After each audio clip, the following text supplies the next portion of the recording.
तो लिक्विडेशन का जो टॉपिक था हमारा, इसके पहले के 2 वीडियोस में हमने देखा बेसिक, एक में बेसिक देखा था, दूसरे वीडियोस में हमने फॉर्मेट को समझा था। देखिए अब एक छोटे से एग्जांपल के थ्रू मैं आपको ये टॉपिक समझाने की कोशिश कर रहा हूँ। तो ये हमारे टॉपिक का नाम था फाइनल और लिक्विडेशन ऑफ कंपनी, और हमने फॉर्मेट बनाया है फाइनल स्टेटमेंट ऑफ लिक्विडेटर। ये फॉर्मेट इसके पहले वाले वीडियो में मैंने ऑलरेडी एक्सप्लेन कर दिए हैं। अब एक एग्जांपल के थ्रू समझते हैं। क्वेश्चन देखिएगा, तो क्वेश्चन मैंने बोर्ड पे शॉर्ट में लिखा है, लेकिन आप सब लोगों को यूनिवर्सिटी की साइट से, मैंने ऑनलाइन की साइट से बीकॉम 4 सेम विंटर 18 का पेपर डाउनलोड करना है। बीकॉम 4 सेम विंटर 18 का पेपर, उसमें देखिएगा क्वेश्चन नंबर 4 का बी, उसमें क्वेश्चन नंबर 4 का बी है, और उसमें कहा गया है prepare final statement of liquidator. Final statement of liquidator, balance sheet नहीं दिया वहां पे, रफली ऐसे कुछ ट्रांजेक्शंस आपको दिया हुआ है। एक सिंपल प्रॉब्लम होगा, इसी के थ्रू मैं पहले आपको ये टॉपिक समझाने की कोशिश करता हूँ। ये सिंपल क्वेश्चन होने के बाद एक क्वेश्चन हम देखेंगे जिसमें बैलेंस शीट दिया होगा और एडजस्टमेंट वगैरह सभी चीजें दिया होगा। तो क्वेश्चन नंबर बीकॉम 4 से विंटर 18 क्वेश्चन नंबर 4 का बी, आप सभी को ये पेपर डाउनलोड करना है। उसमें देखिएगा 4 का बी वाला जो क्वेश्चन है उसमें कहता है prepare final statement of liquidator, और वहां पे सीक्वेंस वाइज कुछ ट्रांजेक्शन दिया है। सबसे पहले कैश आपको दिया है 50,000, मशीनरी दिया है 3 लाख, लैंड एंड बिल्डिंग दिया है 4 लाख, स्टॉक दिया है 80,000, एक्सपेंसेस लिक्विडेशन एक्सपेंसेस दिया है 4,000, देन 5% डिवेंचर दिया है 1 लाख, अनसिक्योर्ड क्रेडिटर्स दिया है 80,000, प्रेफरेंशियल शेयर कैपिटल दिया है 1,10,000 और इक्विटी शेयर कैपिटल दिया है 2 लाख। इतनी इंफॉर्मेशन दिया है, और ऊपर में हेडिंग में आपको दिया है कि लिक्विडेटर को रेम्यूनरेशन देना है 2%, वो भी किस पे, एसेट रियलाइज पे, कि जितनी भी एसेट वो सोल्ड करेगा उसका 2% आपको कमीशन देना है। तो मैंने देखिए फॉर्मेट बनाया है, ऊपर हेडिंग लिखा है final statement of liquidator, receipts, amount, payment and amount.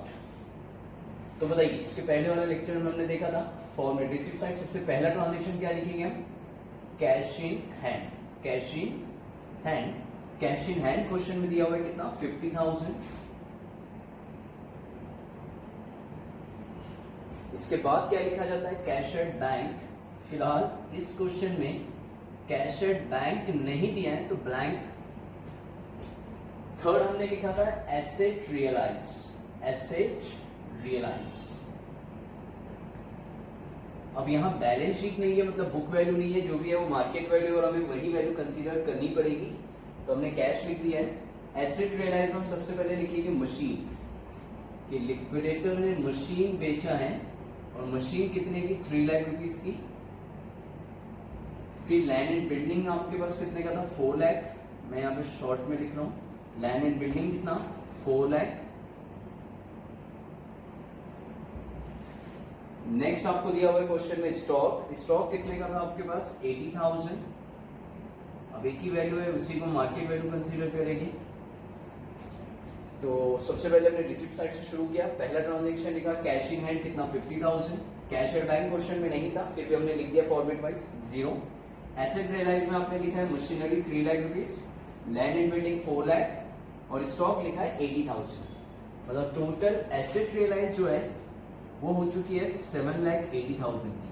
Total कितने की एसेट रियलाइज किया लिक्विडेटर ने, 7,80,000। अब ये सब हमने रिसिप्ट साइड में कंसीडर कर लिया है। अब ये सारी चीजें आने वाली है पेमेंट साइड में।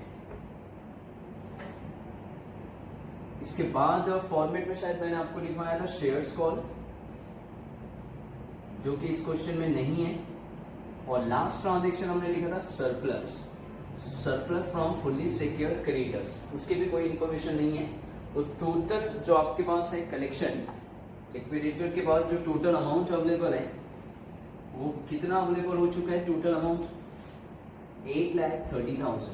तो लिक्विडेटर के पास लायबिलिटीज का पेमेंट करने के लिए कितना अमाउंट अवेलेबल है, 8,30,000। 8,30,000 क्लियर हुआ सभी को। पहले कैश इन हैंड दिया था 50,000, और ये तीनों एसेट रियलाइज का टोटल 780, टोटल आ गया 8,30,000। तो ये रिसिप्ट साइड कंप्लीट हो चुका है, करेक्ट। अब हम आते हैं पेमेंट साइड। पेमेंट में मैंने कहा था सीक्वेंस वाइज आपको जाना है। सबसे पहला पेमेंट जो होगा वो होगा लिक्विडेशन एक्सपेंसेस का, या फिर लीगल एक्सपेंस दिया होगा तो।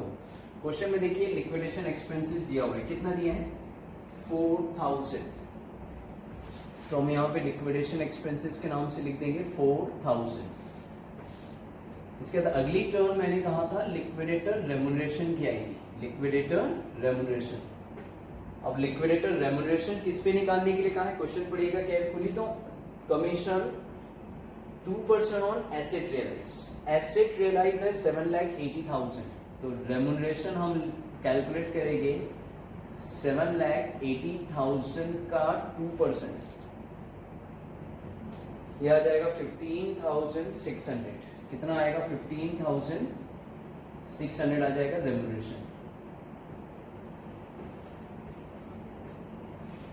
15,600, तो हम यहाँ लिख के देंगे liquidator remuneration on asset realise, on asset realise 15,600। तो हम सब क्या करेंगे, कैलकुलेटर लेंगे, 8,30,000 था, उसमें से पहला पेमेंट कर दिया 4,000, माइनस कर दोगे तो बैलेंस बचेगा 8,26,000। फिर अगला जो पेमेंट करना है वो लिक्विडेटर रेम्युनरेशन का था। रेम्युनरेशन किस पे देना था, एसेट रियलाइज पे। एसेट रियलाइज 7,80,000, उसका 2% आ गया 15,600, ये भी माइनस कर दोगे। अब थर्ड पेमेंट किसका कहा था मैंने, तो थर्ड पेमेंट होगा payment to preferential creditors, payment to preferential creditors. तो फिलहाल इस क्वेश्चन में प्रेफरेंशियल क्रेडिटर्स की कोई इंफॉर्मेशन नहीं है, जो क्रेडिटर्स दिया हुआ है वो अनसिक्योर्ड है, correct. Payment to preferential creditors, preferential creditors नहीं है तो जीरो लिख दिया, मतलब बैलेंस अभी आपके पास उतना ही बचा हुआ है। अगला पेमेंट किसका होगा, तो अगला पेमेंट हमने लिखा था payment to debenture holder, payment to debenture holder with interest. तो इस क्वेश्चन में देखिएगा डिबेंचर दिया हुआ है 5% डिबेंचर, अमाउंट है 1 लाख। इंटरेस्ट के बारे में कोई इन्फॉर्मेशन नहीं है, अदरवाइज हम इंटरेस्ट भी लिख देते इसमें। तो 1 लाख माइनस कर दोगे अब आप, 8,30,000 माइनस 4,000 माइनस 15,600 माइनस 1 लाख। अब जो बैलेंस बचा है उसमें से अगला पेमेंट किसका करेंगे हम, तो अगला पेमेंट आता है पेमेंट टू डिबेंचर होल्डर के बाद payment to unsecured creditors, unsecured creditors जो कि क्वेश्चन में दिया हुआ है। Unsecured creditors is ₹80,000। तो अब आप जो बैलेंस बचा है उसमें से 80,000 भी माइनस कर दोगे, क्या नाम से, payment to unsecured creditors, correct. पहला पेमेंट लिक्विडेशन एक्सपेंस 4,000, फिर दूसरा लिक्विडेटर रेम्युनरेशन दिया था, रेम्युनरेशन एसेट रियलाइज पे निकाला आपने 15,600 आ गया। फिर पेमेंट टू प्रेफरेंशियल क्रेडिटर्स आना चाहिए था, जो कि क्वेश्चन में नहीं है, हमने जीरो लिख दिया। प्रेफरेंशियल के बाद अगला पेमेंट आता है पेमेंट टू डिबेंचर होल्डर, जो क्वेश्चन में दिया हुआ है कितना, 1 लाख रुपीज। फिर अगला पेमेंट आएगा पेमेंट टू अनसिक्योर्ड क्रेडिटर्स। अगर से इसके ऊपर रेम्युनरेशन देने के लिए कहा होता तो हम पहले इसका रेम्युनरेशन कैलकुलेट करते और वो ये लिक्विडेटर रेम्युनरेशन की हेडिंग में लिख देते, लेकिन रेम्युनरेशन नहीं दिया तो डायरेक्ट हमने पेमेंट कर दिया payment to unsecured creditors. Unsecured के बाद अगली टर्न आएगी payment to preferential share holders. अगला जो पेमेंट आएगा that is the payment to preferential share holders. अब प्रेफरेंशियल शेयर कैपिटल क्वेश्चन में दिया हुआ है दैट इज 1,10,000। डिविडेंड के बारे में कोई इन्फॉर्मेशन नहीं है, अदरवाइज आप डिविडेंड भी इसमें ऐड करके लिख दोगे।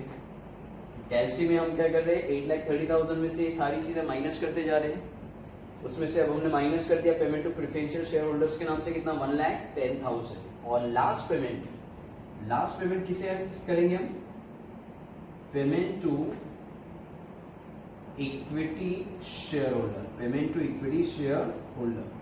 अब यहां ध्यान दीजिएगा प्लीज, क्वेश्चन के अकॉर्डिंग एज पर बुक आपको इक्विटी शेयर होल्डर्स को पेमेंट करना है 2 लाख, जबकि आपके पास में बैलेंस उससे ज्यादा बचा है, और शायद बैलेंस आपके पास बच रहा है 5,20,400। देखिएगा एक बार, 5,20,400 आई थिंक बैलेंस बचा है। तो हम यहाँ पे 2 लाख नहीं लिखेंगे, हम लिखेंगे 5,20,400। क्यों 2 लाख क्यों नहीं लिखेंगे, क्योंकि 2 लाख अगर से आपने लिखा तो 2 लाख माइनस करने के जो 3,20,400 बचेगा वो किसे पे करोगे, तो वो भी अल्टीमेटली शेयर होल्डर के ही फंड माना जाएगा, क्योंकि equity share holder are the owner of the company. तो जो भी अगर से मानिए कि अगर से यहाँ पे 5,20,000 के बदले 1,20,400 आता, तो फिर आपको 1,20,400 लिखना पड़ता, क्योंकि जो भी कम ज्यादा अमाउंट बचेगा वो फाइनली किसको जाने वाला है, इक्विटी शेयर होल्डर्स को। तो यहाँ पे हमने लिख दिया है 5,20,400। हमारा दोनों साइड का टोटल हो जाएगा 8,30,000। 8,30,000। अगर से आपने एक चीज ऑब्जर्व किया होगा तो ये साइड में हमने सारी एसेट्स लिखा है और इधर हमने लिखा है लायबिलिटीज, करेक्ट। तो एक कौन सा पेपर अभी हमने सॉल्व किया है, विंटर 18 आरटीएमएनई ऑनलाइन की साइट से बीकॉम 4 सेम में देखिएगा। विंटर 18 में फाइनेंशियल अकाउंट का पेपर डाउनलोड करिएगा, उसमें क्वेश्चन नंबर 4 के बी का सॉल्यूशन आपके सामने है। इसके बाद भी अगर से कोई डाउट्स रहते हैं तो आप मुझे व्हाट्सएप पे मैसेज कर सकते हो। चलिए ठीक है, थैंक यू।